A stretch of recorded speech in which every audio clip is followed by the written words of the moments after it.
Hello दोस्तों, आज इस वीडियो में हम यह सीखेंगे कि भिन्न के जोड़ को करने के लिए कब कब एलसीएम लेना जरूरी हो जाता है और कब हम बिना एलसीएम लेकर के भी भिन्न के जोड़ को कर पाएंगे।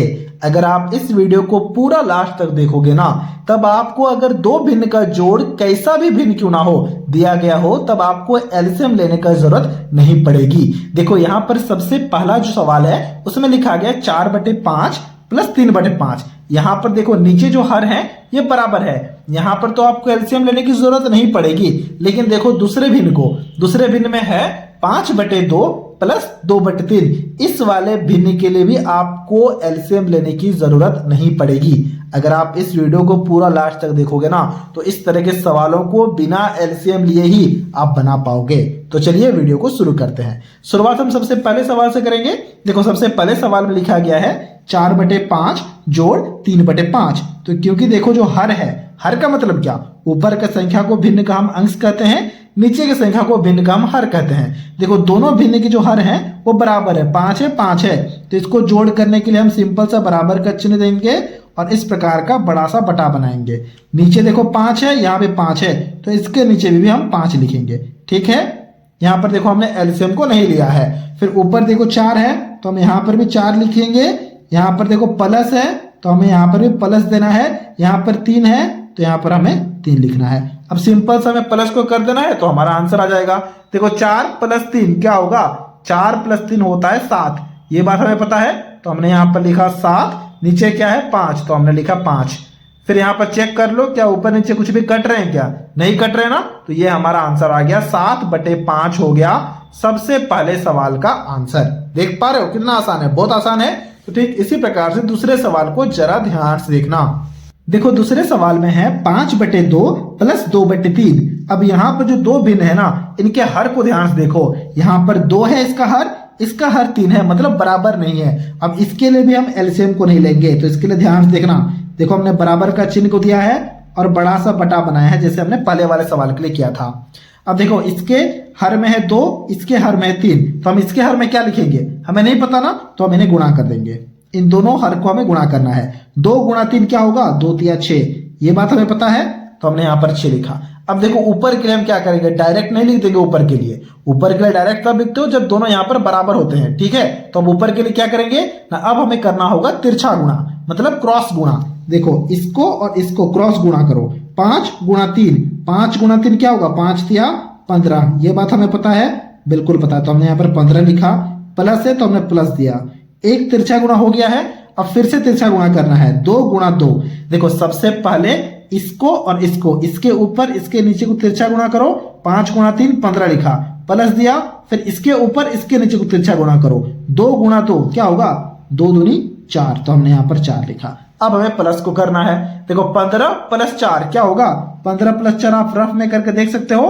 15 + 4 हो जाएगा 19, तो हमने यहाँ पर 19 लिखा। बटे 6 है तो हमने यहाँ पर बटे 6 लिखा। इसके बाद में यहाँ पर हमें एक बात को चेक करना जरूरी है कि ऊपर नीचे कुछ कट रहे हैं या फिर नहीं कट रहे हैं। अगर नहीं कट रहे हैं तो ये हमारा आंसर हो जाएगा, और अगर कट रहे होंगे ना, तो सबसे पहले हमें काटना है, फिर भिन्न का जो सरलतम रूप होगा वो हमारा आंसर होगा।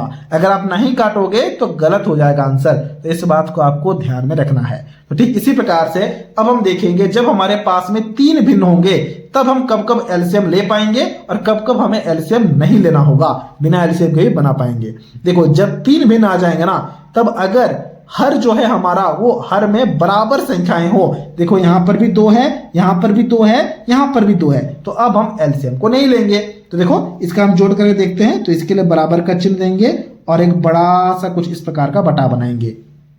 ठीक है, फिर देखो यहाँ पर है 4/2, 6/2, 1/2। नीचे 2 है तो इसके नीचे भी हम क्या लिखेंगे ना, 2 लिखेंगे। ऊपर के लिए क्या करेंगे, क्योंकि देखो यहाँ पर सारे बराबर संख्याएं थे और हमने यहाँ पर उस बराबर संख्या यानी कि 2 को लिखा है, तो ऊपर में हम फटाफट से जोड़ कर देंगे। देखो 4 है तो हम यहाँ पर 4 लिखेंगे। प्लस है तो हमने यहाँ पर प्लस दिया। 6 है तो हमने 6 लिखा। प्लस है तो हमने प्लस दिया। 1 है तो हमने यहाँ पर 1 लिखा। अब हमें इस प्लस को करना है, यानी कि जोड़ को करना है, तो हमारा आंसर आ जाएगा। देखो 6 और 4, 6 + 4 10, 10 + 1 11, तो हमने यहाँ पर 11 लिखा बटे 2। तो ये हमारा आंसर आ गया है तीसरे सवाल का। यहाँ पर भी हमें ये चेक करने की जरूरत है क्या ऊपर नीचे कट रहे हैं क्या। देखो यहाँ पर भी ऊपर नीचे नहीं कट रहा है, मतलब यही हमारा आंसर होगा। अब यहाँ पर आ जाओ चौथे सवाल को, ये सबसे ज्यादा मजेदार है।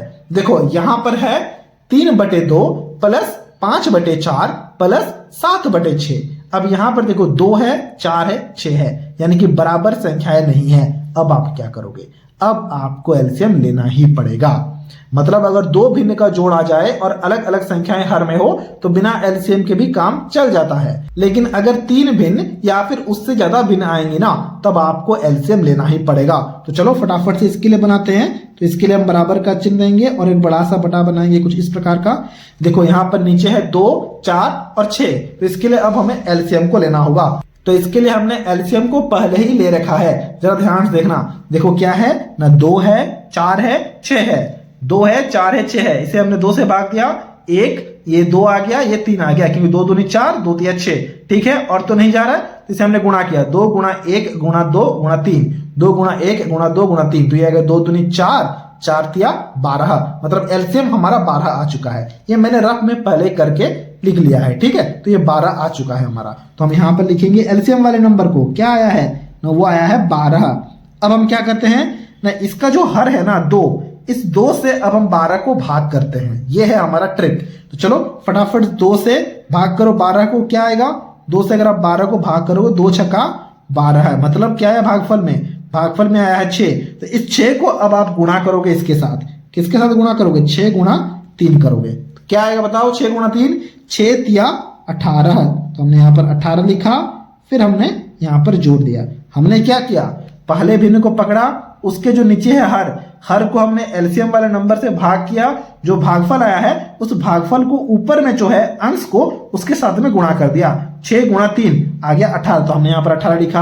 अब देखो यहाँ पर क्या है, 4 है, तो फिर 4 के लिए वैसे ही करो, 4 से भाग करो सबसे पहले 12 को, तो 12 को भाग करो, क्या आएगा, 4 तिया 12। तो हमने 4 तिया 12 किया। ये जो 3 है ना, इस 3 को अब हमें ऊपर वाले संख्या के साथ में गुणा करना है। 3 गुणा 5 क्या होगा, 3 पंचे 15, तो हमने 15 लिखा, फिर यहाँ पर प्लस दिया। अब इसके लिए भी हमें सेम करना है, 6 है ना, तो अब हम यहाँ पर 6 लिखेंगे और यहाँ पर 12 लिखेंगे।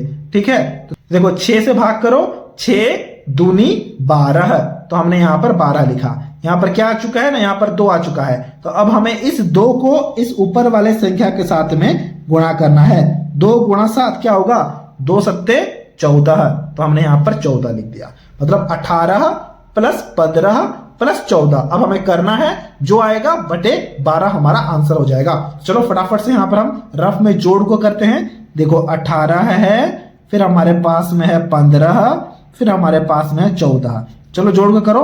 देखो 8 5 13, 13 और 7 क्या होगा, 17, 17 का 7 हासिल 1 2 3 4, यानी कि क्या आ गया, 47 आ चुका है।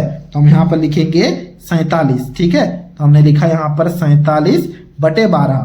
फिर यहाँ पर भी चेक करना है हमें, क्या ऊपर नीचे कुछ कट रहे हैं क्या, नहीं कट रहे, मतलब यही हमारा आंसर आ जाएगा तीसरे सवाल का। मतलब जब एलसीएम लेना होगा तब हम कुछ इस प्रकार से बनाते हैं चीजों को। ठीक है, अब आपके लिए एक सवाल है, ये आपके लिए होमवर्क है। देखो सवाल है सवाल नंबर 5, ये होगा आपके लिए होमवर्क। ठीक है, देखो 5/4 प्लस 6/4 प्लस 8/4। अब इस वाले भिन्न को आपको जोड़ करना है और जो भी आंसर आएगा हमसे कमेंट करके शेयर करना है। दोस्तों ये था आज का वीडियो। अगर आपको ये वीडियो अच्छा लगा है तो इस वीडियो को एक लाइक जरूर से जरूर कर देना।